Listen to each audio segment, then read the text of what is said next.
Bağırsaq sağlamlığı testi. Bağırsaqlarınızın sağlam olduğunu evdə, yəni öz başınıza anlamağınızın bir yolu varmı? Təbii ki, bunu qəti şəkildə söyləmək çətindir, lakin çox güclü əlamətlər mövcuddur. Birinci əlamət defekasiya, yəni tualet vərdişləri. Bağırsağınızın sağlam olduğunu göstərən ən vacib göstərici tualetə çıxma formanızdır. Əgər nəcis forması ishal və ya qəbizlik deyilsə, yumşaqdırsa və rahatlıqla tualetə çıxa bilirsinizsə, bu gündə bir dəfə və ya 2 gündən bir baş verirsə, bağırsaqlarınız üçün çox mühüm sağlamlıq əlamətidir. Yəni, belə bir vərdişiniz varsa, bu bağırsaqlarınızın sağlam olduğunun ən böyük işarələrindən biridir.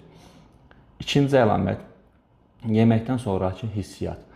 Digər bir göstərici isə yeməkdən sonra yaranan və ya yaranmayan narahatlıqdır. Məsələn, mənə müraciət edən bir çox xəstədə yeməkdən sonra qaz, mədə dolu olduğu zaman ani ishal və ya yeməkdən sonra sanki mədəyə daş oturubmuş kimi bir ağırlıq hissi olur. Əgər bunlardan heç biri sizdə yoxdursa, yeməkdən sonra rahat şəkildə otura bilirsinizsə və əlavə bir şikayətiniz olmursa, bu da bağırsaqlarınızın sağlam olduğunun ikinci mühüm göstəricisidir.